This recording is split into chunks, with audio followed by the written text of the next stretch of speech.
Hi guys! Good morning! Happy Friday morning here in the Bulacan guys. Thank you Lord sa araw na ito. Thank you po Panginoon. At nandito na naman po si Aling Rosé para magbahagi po sa inyo ng isang recipe na favorite ko guys. Siyempre, favorite po natin lahat. Ang ating lulutuin sa umagang ito ay pansit. Ayan po guys, pansit po.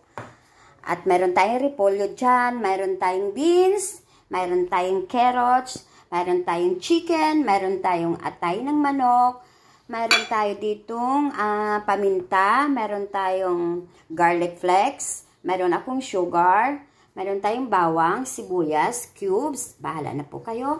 Mayroon tayong toyo doon, mayroon tayong oyster, mayroon tayong Worcester sauce, at mayroon tayong mantika guys. At lagyan din po natin ito ng asin, konting-konti lang po guys kasi nakalimutan ko po guys. Okay guys, start na po tayo sa pagluluto ng pansit. Hi guys, ito na po guys, naglagay na po tayo ng mantika. Alam ko mainit na po yan guys. Maglagay na po tayo ng sibuyas.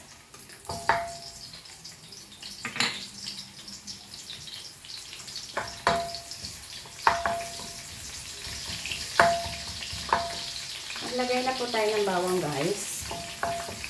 Lutuin po muna natin yan guys. Hi guys, okay na po ito guys. Lagay na po natin yung ating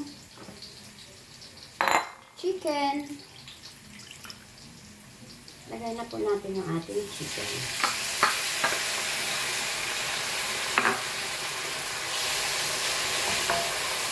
Maglagay lang po tayo ng konting asin.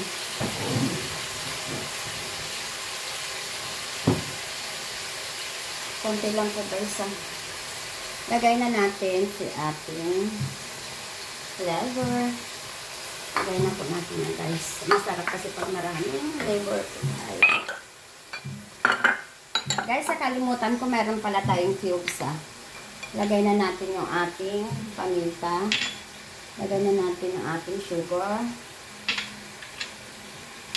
Lagay na po natin yung ating cubes guys.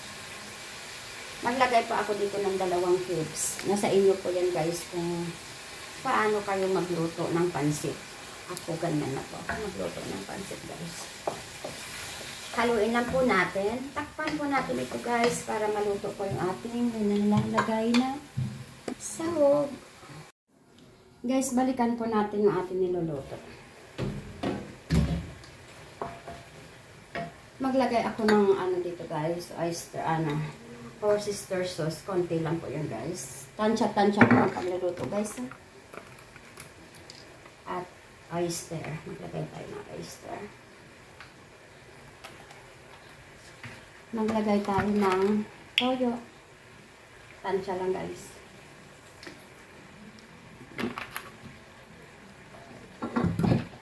Mix po natin ito guys. Hayaan po muna natin at mamaya maglalagay tayo ng water. Takpan po natin ulit guys. Hi guys, balikan na po natin ito. Okay lang ito guys, magdagdag na po tayo ng tubig. Tansya lang po yung tubig guys kasi kalahating kilo yung ko. Yan, pwede na po yan guys. Antayin natin kumulo yun guys para mailagay natin yung ating mga gulay. Hi guys, balikan na po natin. Kumulo na po yung ating sabaw. Tikman nga po natin ito guys. Tikman ko lang muna siya guys. Lipat na natin sa kutsara.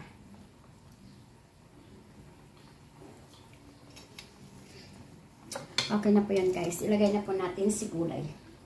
Maraming paraan ang pagluluto ng pansit guys. Yung iba, towi ang pagluto ng pansit. Ito, tatanggalin mo yung gulay. Tapos, magigisa ka uli ng bawang para doon sa noodles. Pero ako guys, kakainin lang din naman namin ito. One way na lang. Ipag ko na yan guys. Pag kumulo yan, ilalagay na natin yung pansit.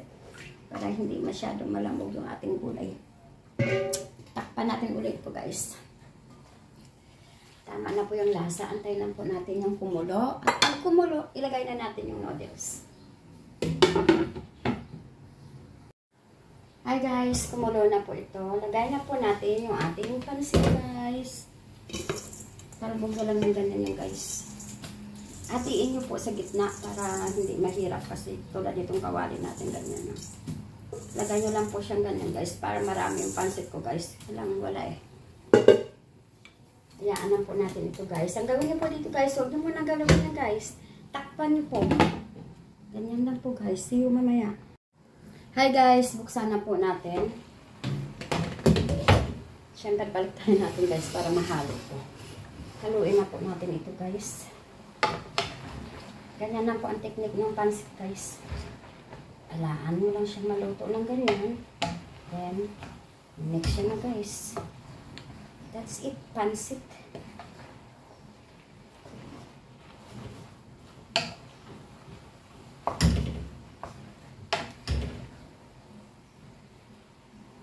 Guys, kanina. Okay, ready na po ito guys. Ready. Hi guys, luto na po yung ating pansit. Ayan na po yung pansit natin guys. Luto na po siya. Okay na po yun guys. Ngayon, lagyan natin siya ng garlic flakes. Lagayo lang po yan sa taas guys. Yan. That's it. Ayan na po yung ating pansit. Tikiman time. Tikman natin syempre. Ganun talaga, tikiman time. Tikman natin.